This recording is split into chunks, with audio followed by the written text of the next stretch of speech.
Bonsoir Sebastião Salgado. Bonsoir. Vous participez à cette première conférence internationale de l'initiative Forêt et Communauté. C'est un rendez-vous nécessaire pour alerter, sensibiliser sur le rôle des forêts qui sont une ressource vitale pour le climat. Écoute, c'est essentiel. Aujourd'hui, tout ce qu'on puisse faire pour protéger les forêts, pour réhabiliter les écosystèmes qui étaient détruits, c'est essentiel. Il faut motiver tout le monde. Et ici, à Monaco, très important, parce qu'on a un leader ici, le prince Albert de Monaco, qui s'est respecté dans la planète entière, engagé. Sa fondation, c'est une fondation extrêmement importante. Aujourd'hui, elle ouvre une deuxième voie, un deuxième grand volet pour l'Amérique latine, pour la forêt amazonienne. Et donc, c'est extrêmement important d'être là aujourd'hui. Au-delà du rôle des forêts, c'est aussi le rôle des peuples autochtones qui est mis en avant aussi. Ce sont des acteurs majeurs de la protection des écosystèmes. Absolument.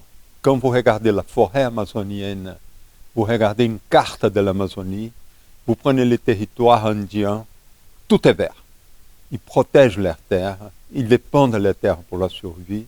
Et quand vous commencez à aller après, sur les terres qui sont les parcs nationaux, là, on a déjà une certaine dégradation, même dans les parcs nationaux qui sont protégés par la loi, par la Constitution.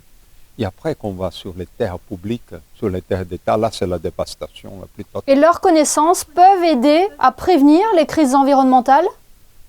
Absolument. Ils ont une communion avec la nature, avec les arbres, avec les eaux, avec le ciel.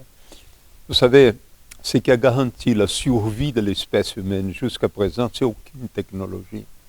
C'est le côté spirituel de l'espèce humaine. Et ces communautés indigènes, elles vivent liées spirituellement à la terre, à la forêt, au système d'eau. Sebastião Salgado, il y a 25 ans, vous avez créé avec votre épouse l'Instituto Terra, une ONG engagée dans la reforestation au Brésil. C'est ça, on est en train de planter des millions d'arbres. On n'est pas en Amazonie, le Brésil a des écosystèmes de forêts tropicales. Un, c'est l'Amazonie, le deuxième, c'est la forêt atlantique.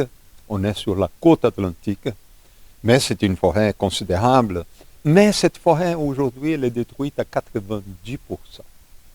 Et c'est là qu'étaient battues toutes les grandes villes du Brésil, le Brésil moderne. Et c'est là qu'on se bat pour voir si on arrive à monter cette quantité de forêt de 10%, d'arriver à le monter au moins à 20% des forêts. On a besoin, on n'a plus d'eau, on a un problème sérieux de biodiversité et ça aiderait énormément dans la capture de carbone si on reconstitue ces forêts. Et c'est là qu'on est en train de planter des millions d'arbres.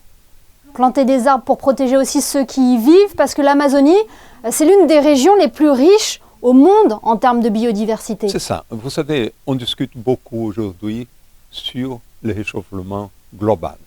On reste coincé sur le réchauffement.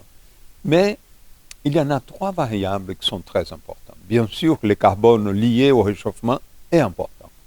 Mais il y en a une autre variable, c'est la perte d'eau. L'eau, c'est intimement lié aux forêts. C'est seulement les arbres qui sont capables de retenir l'humidité au sol qui garantissent les sources d'eau.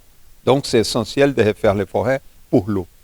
Et plus important que la capture de carbone, que l'eau, c'est la biodiversité. On est en train d'avoir une perte colossale de biodiversité dans toute la planète. Nos voisins, les Allemands, en 40 ans, l'Allemagne a perdu 70% de sa biodiversité. Sans la biodiversité, pas de pollinisation, pas de rétention des pestes, des maladies qui viennent vers les plantes. Ça serait une catastrophe alimentaire pour les planètes si on continue avec la perte de biodiversité. Donc, planter les arbres, on a une solution majeure pour les grands problèmes que l'humanité vit aujourd'hui, que la planète entière vit aujourd'hui. Eh bien, merci beaucoup Sebastião Salgado d'avoir été notre grand témoin ce soir sur Monaco Info. Merci beaucoup, un plaisir.